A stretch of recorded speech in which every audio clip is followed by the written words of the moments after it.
Slow voice और मैं हूँ आपके साथ ज्योति कनौजिया। आइए रुक करते हैं खबरों की ओर। बहुजन समाज पार्टी सुप्रीमो मायावती ने दिल्ली के मुख्यमंत्री अरविंद केजरीवाल के उस बयान को नाटक बताया है जिसमें उन्होंने लोगों से राष्ट्रीय राजधानी से पलायन नहीं करने की अपील की थी। मायावती ने गरीबों, दलितों एवं आदिवासी समुदायों के लोगों का निःशुल्क टीकाकरण किए जाने की मांग की है। बसपा नेता ने ट्वीट किया है कि दिल्ली के मुख्यमंत्री ने हाथ जोड़कर कहा कि दिल्ली के लोग पलायन न करें।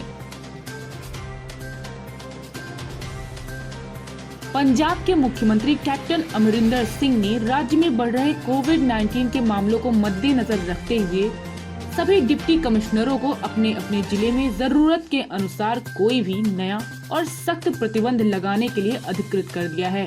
इसके साथ ही मुख्यमंत्री ने स्पष्ट कर दिया कि दुकानों और निजी दफ्तरों को रोटेशन के आधार पर खोलने के फैसले को छोड़कर बाकी मौजूदा प्रतिबंधों को किसी भी तरह की ढील बरतने की इजाजत नहीं दी जाएगी।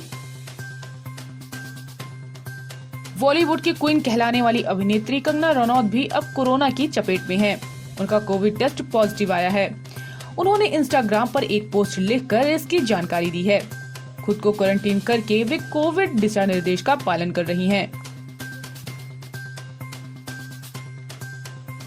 भाजपा के राष्ट्रीय अध्यक्ष जेपी नड्डा, असम के मुख्यमंत्री सर्बानंद सोनोवाल और स्वास्थ्य मंत्री हेमंत बिश्वा शर्मा के साथ राज्य के लिए अगला सीएम कौन होगा, इस पर घर पर चर्चा कर रहे हैं। केंद्रीय गृह मंत्री अमित शाह, भाजपा महासचिव बीएल संतोष और अन्य ने आज नई दिल्ली में मुलाकात की।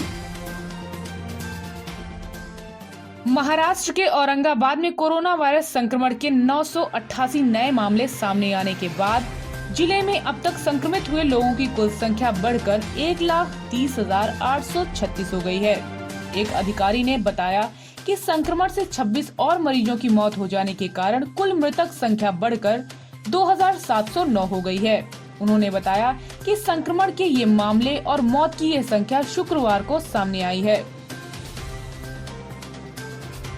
गौतम बुद्ध नगर में कस्बों और गांवों में कोविड-19 के तेजी से फैल रहे प्रकोप के मद्देनजर बेहतर स्वास्थ्य सुविधाएं उपलब्ध कराने के प्रयास किए जा रहे हैं। एक अधिकारी ने शनिवार को बताया कि जरूरी दवाएं मुहैया कराने और संक्रमण की जांच कराने के लिए कई केंद्र खोले गए हैं। मुख्य चिकित्सा अधिकारी डॉक्टर दीपक अहोरी ने बताया कि ग्रामीण क्षेत्रों में स्वास्थ्य सुविधाएं बेहतर की जा रही हैं, जिसके तहत दवाइयां एवं ऑक्सीजन उपलब्ध कराने के साथ कोविड-19 जांच के लिए कई केंद्र खोले गए हैं। उन्होंने लोगों से अपील की है कि संक्रमण के लक्षण दिखाई देने पर तुरंत जांच कराएं तथा संक्रमण पाए जाने पर स्वास्थ्य विभाग से संपर्क कर दवाइयों का किट हासिल करें। राष्ट्रीय स्वयंसेवक संघ ने पश्चिम बंगाल में चुनाव बाद हिंसा की निंदा करते हुए शुक्रवार को कहा कि चुनाव परिणाम के तुरंत बाद राज्य में अनियंत्रित तरीके से हुई राज्यव्यापी हिंसा न केवल निंदनीय है बल्कि पूर्ण नियोजित है तथा लोकतंत्र की मूल भावना के विपरीत भी है। पश्चिम बंगाल में 2 मई को विधानसभा चुनाव परिणाम घोषित होने के बाद हिंसा की अनेक घटनाओं की खबरें सामने आई हैं।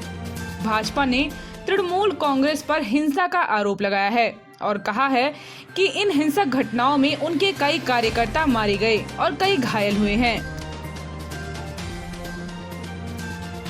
महाराष्ट्र के ठाणे जिले में कोविड-19 के 2,274 नए मामले सामने आने से जिले में अब तक संक्रमित हुए लोगों की कुल संख्या बढ़कर 4,84,769 हो गई।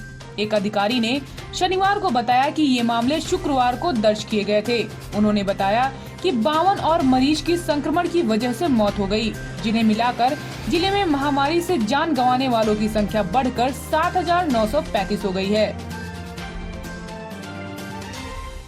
भारत ने शनिवार की सुबह 4,01,078 नए कोरोना केस मामलों और पिछले 24 घंटों में 4,187 मौत की सूचना दी है। ये महामारी की दूसरी लहर की शुरुआत के बाद अब तक के मौत के आंकड़ों में उच्चतम है।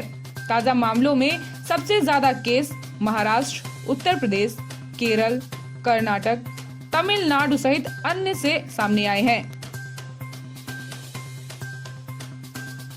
पूर्वोत्तर सीमांत रेलवे ने कोविड-19 मरीजों के उपचार के लिए शुक्रवार को असम सरकार को गुवाहाटी रेलवे स्टेशन पर 21 कोविड देखभाल डिब्बे सौंपे।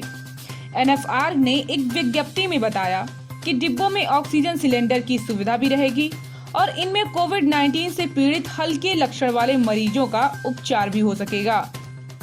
ऐसी ही खबरों से जुड़े रहने के लिए आप देखते रहें पीस ऑफ वॉइस।